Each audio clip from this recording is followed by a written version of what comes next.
I'm Peri Strathearn. I'm the managing editor and founder of Murray Bridge News in Murray Bridge, South Australia. So we're an online publication in a community of about 20,000 people, and we publish via email and a range of different platforms and screens in our community, and just doing everyday stories about what's happening in the Murraylands. And you've mentioned that misinformation and disinformation are very prevalent in the community. Can you please give us some examples and how you manage that? Yeah, over the past couple of years, there's kind of been this cohort that's come together in my community of people who are passionate about issues like the safety of vaccines and the safety of 5G technology and global conspiracies and things like this. And at first, I guess I approached this cohort like any other group of people in our community. People have concerns. All right, let's write about them. Let's debunk the myths where we can. And I did this story which was about a presentation to the local council about how dangerous 5G is, and I sort of couched it. I really went back and forth on whether to report on this issue. In the end, I kind of spoke to a few people and we sort of said, would I report on any other delegation to council? Well, yes, I would. All right, so well, I'll report on this one too. And I couched it heavily in this language about, despite evidence to the contrary from this and this and this and this and this and this and this, Mr. Gray said that he believed 5G technology was harmful. And, but I think that no matter how much couching you do and how much fact-checking and linking and sourcing and all the research you do, it doesn't really ultimately matter. It doesn't seem to convince people who are already convinced or have a viewpoint about some of these issues. There was another one we did about vaccines, about same sort of context. Someone would make a presentation to the local council about whether mRNA vaccines are safe, and we debunked and we reported. We gave them the platform that they wanted. A majority of people said they were crazy, and we debunked all the myths that they'd come up with. But just the vitriol, it's not worth it. It's not even worth talking about issues like these. So is this 10 people in your community? Is it 10% of the community? Do you have a sense of what's driving it? I guess this group within our community of people who tend towards more conspiratorial or concerned views about the way the world is going and about health issues. It's a minority, but a very vocal minority.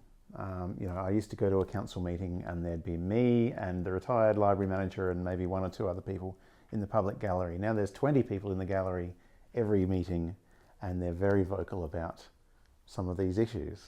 And that's not everyone in the community. That doesn't represent everyone. You see from our own Facebook comments, that's not everyone, but it's enough people and they're passionate and loud enough that it changes the discourse, I guess. Like the fact that we're sitting here talking about vaccines at a local government meeting means we're not talking about other stuff, or we're not home with our families 15 minutes, 20 minutes sooner. And this is an isolated story, as we know. This is happening all around Australia and in fact all around the world. They're quite networked, these groups. Do you have any sense of that from how you see them behaving in your community or not? Not a really great sense. We've had the odd, bus come through and set up in a public square or something for a day, and we've had the Forest of the Fallen people come through and set up, metaphorical graveyards for all the people who've apparently died from vaccine injuries, the hundreds of people who are dying every week that we're not being told about, allegedly.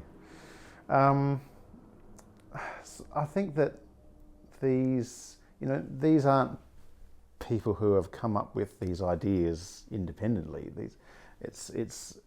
My vibe, I guess, is that it's people who perhaps are feeling disempowered and don't have a good sense for how government decisions are made or for how society is working, and so they're latching onto things that they're finding online and they're connecting up with each other across communities, aren't they? And just being here at the LINA summit for a couple of days, you talk to so many people who are saying, yeah, we have these same people and these same beliefs popping up in our communities. And do you see any systematic effort to address the issue, whether it's from health departments or local health organisations?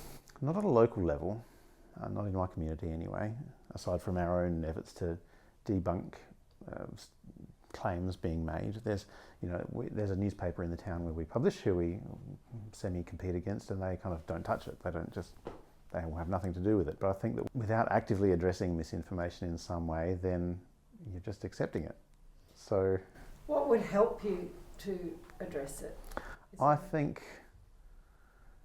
it's not a matter of addressing people directly. I think it's about putting the preventative systems in place that will prevent people from becoming susceptible to misinformation, if that makes sense. Like just civics education and media literacy training. And I'd love to see LINA members roll out a sort of combined media literacy program in communities in partnership with someone perhaps. I think there's so much that could be done in that sort of space, just to make it so that people who have,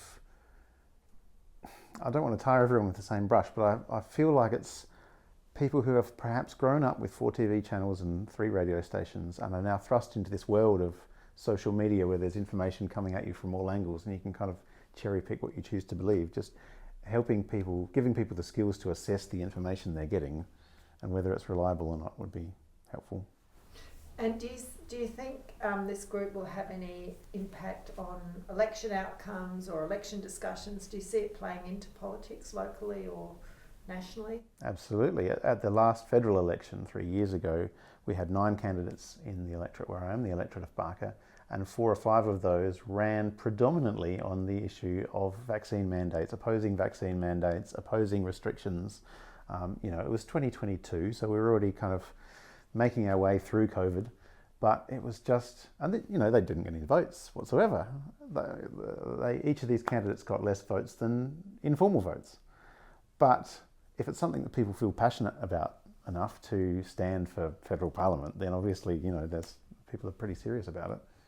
And I think around Australia there's been a trend for some of these groups to run for local government. Has that happened in your area?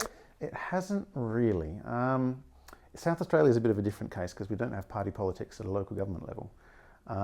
We had one councillor who seemed like he might be somewhat sympathetic, who was elected at our last local government election, but then has turned out to oppose their push for an investigation into mRNA vaccines, and they were very disappointed at that. We haven't really seen it at a state or a local government level in SA that I'm aware of, but we've got elections coming up next year, so we'll see. Beyond misinformation, disinformation, are there any health issues from your local community to highlight ahead of the federal election? Do you think that will be influencing? Probably, if there's one health issue at this election that's prevalent in the part of Australia I'm in, it's mental health and its resilience. We have an agricultural community that's just gone through a devastating flood 2 years ago and is now dealing with a drought. That's the worst drought we've had in at least 15 years and possibly longer. And there are no signs it's going to end anytime soon. So these are people who are, and at the same time this is kind of superimposed with cost of living pressures. Murray Bridge is not an affluent community to begin with, so people are really stressing out, and I think it's not talked about a lot, but I think it needs to be talked about more. Just on that, at Croakey we cover climate as a major health issue affecting communities. Do you think people in your community are joining the dots between those extreme weather events and changing climate? No.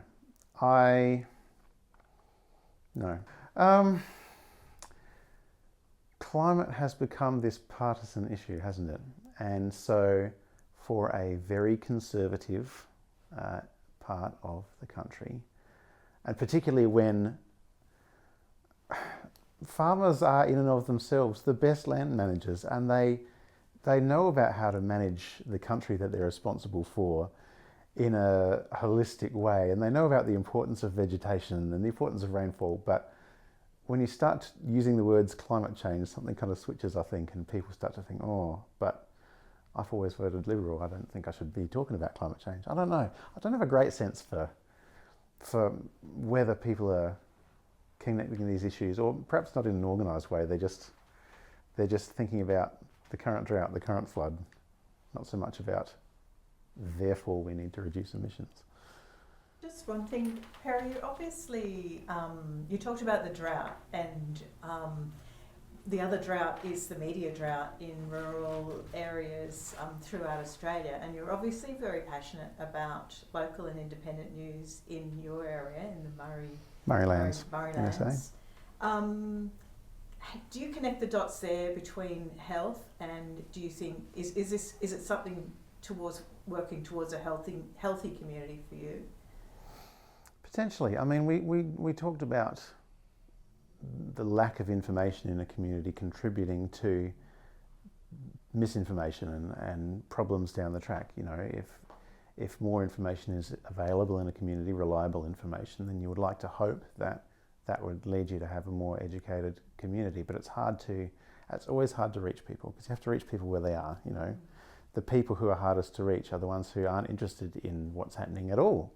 The ones who are just getting through life, going to sport, going to work, picking up the kids from school, and reaching those people is the hardest thing to do for a news publisher or a health org or anyone, I'm sure. I'd love there to be more opportunities to reach people with information of any kind.